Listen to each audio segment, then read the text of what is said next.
అంటే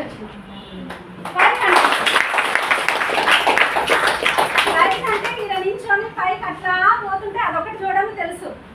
కిందకి పోతుంది అని చెప్పేసి చూడడమే తెలుసు కదా చిన్నప్పుడు. కానీ ఈరోజు ఏంటి అని అంటే ఈ ఫారెన్ ట్రిప్స్ కూడా వెళ్ళేసి వచ్చినాం. తర్వాత నెక్స్ట్ పేరెంటల్ కేర్ విన్నింగ్ టీంలో ఉన్నాం కాబట్టి అత్త మామల్ని మంచిగా చూసుకోగలుగుతున్నాం.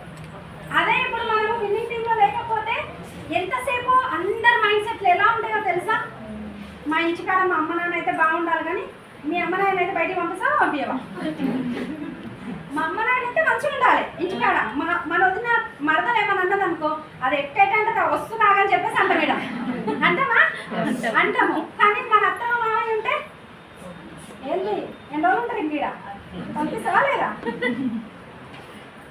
కానీ అట్లా ఉండద్దు. ఈ విషయంలో మాత్రం నేను అస్సలు, ఎందుకనంటే ఈరోజు వాళ్ళకి అందరూ తల్లిదండ్రులు కాబట్టి హస్బెండ్ మన దగ్గర ఉన్నారు. అలాంటప్పుడు వాళ్ళని పంపించి ఎంత పాపం మూట కట్టుకుంటామో తెలుసా?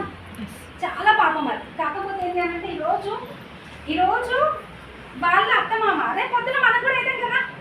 Yes or no? యదా రాజా తదా ప్రజ. మనం ఏం చేస్తున్నాం మన పిల్లలు అది చూస్తున్నారు, రేపు పొద్దున మనకు అది ఇచ్చేస్తారు. Yes or no? కానీ నేనేమంటున్నా అంటే దీనికి ఒక చిన్న ఇన్ఫర్మేషన్ ఏంటంటే ఇది రియల్ కాదు, రియల్. ఓకే, ఇద్దరు తల్లి అంటే భార్య భర్తలు ఇద్దరు కలిసి ఏంటి అని అంటే ఇద్దరు పెద్దవాళ్ళు ఏం చేస్తారు అని అంటే నేను మళ్ళీ వచ్చి తీసుకొస్తామా అని చెప్పేసి పెద్ద మనుషులని వాళ్ళ తల్లి తండ్రిని కొడుకు కోడలు కలిసి ఏం చేస్తే బయటికి పంపించేస్తే నేను వచ్చి తీసుకొస్తామా మీరు ఇక్కడే ఉండండి అని అన్ని ఆ బ్యాగ్ అన్ని సర్దేసి వాళ్ళ కొడుకు ఏం చేస్తారు బండి మీద ఎక్కించుకొని తీసుకొని పోయి ఒక అడవిలో వదిలేస్తారు. ఏం చేస్తారు? ఒక అడవిలో వదిలేస్తారు. ఇది రియల్ కాదు, రియల్ స్టోరీ. ఒక అడవిలో వదిలేస్తారు. అడవిలో వదిలేసిన తర్వాత నా కొడుకు ఇంకా వస్తాడేమో అని వాళ్ళు వెయిట్ చేస్తూ ఉంటారు. కానీ ఆయన రాడ కొడుకు వదిలేసి వెళ్ళిపోయిండు, వస్తానికి రాలేదు, వదిలేసి వెళ్ళిపోయిండు. తర్వాత ఏంటి అని అంటే అక్కడ చూసేసరికి ఇంటి దగ్గర ఉన్న వాళ్ళ ప్లేట్స్ ఏవైతే ఉన్నాయో తీసి బయట పడేస్తారు. ఈ పెద్దవాళ్ళ ప్లేట్స్ తీసుకెళ్ళి బయట పడేస్తారు. ఆ పడేసినప్పుడు ఏంటి అని అంటే పడేసిన ప్లేట్స్ ఎందుకమ్మా నువ్వు పడేస్తున్నావు, నాన్నమ్మ తాతయ్య అని చెప్పేసి పిల్లలు అడిగితే ఆ ప్లేట్స్ ఇంకా వాటి పని లేదు నాన్న, ఇంకా వాళ్ళు రారు మన ఇంటికి అని చెప్పేసి పడేసిన తర్వాత అబ్బాయికి చెప్పిన తర్వాత ఆ అబ్బాయి ఏం చేస్తాడు అనంటే ఆ ప్లేట్స్ తీసుకొని వస్తాడు.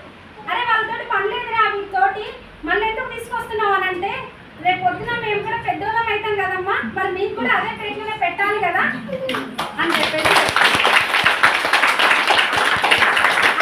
మనం ఈరోజు ఎట్లుంటే రేపు పొద్దున వాళ్ళు కూడా మన పిల్లలు కూడా మనం అట్లే చూసుకుంటారు.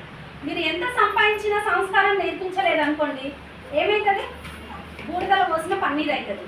కాబట్టి ఏంటి అని అంటే ఈరోజు మన తల్లిదండ్రుల్ని మనం ఎంతైతే బాగా చూసుకోవాలనుకుంటున్నామో ఒక్క మాట నేను చెప్తున్నా, మన తల్లిదండ్రులు అరే నా దగ్గర ఉంటే ఎంత బాగుండు, మా అమ్మ నాన్న నేను బాగా చూసుకుంటుండే, మా తమ్ముడు మా అన్న మంచిగా చూసుకుంటలేరని మనం అనుకుంటున్నాం కదా.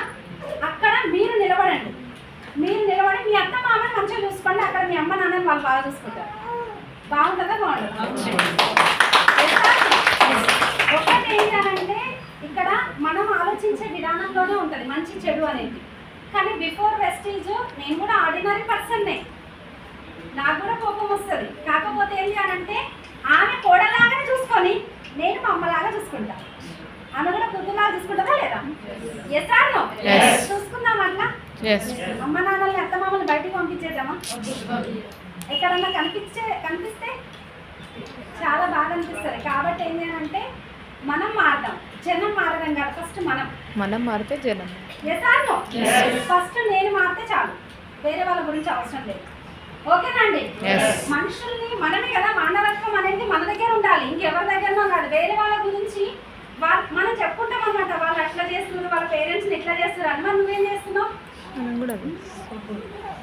కదండి? కాబట్టి ఒక్కటి నేను ఏ మీటింగ్లో అయినా ఖచ్చితంగా క్లారిటీ ఇస్తా పేరెంట్స్ గురించి. ఖచ్చితంగా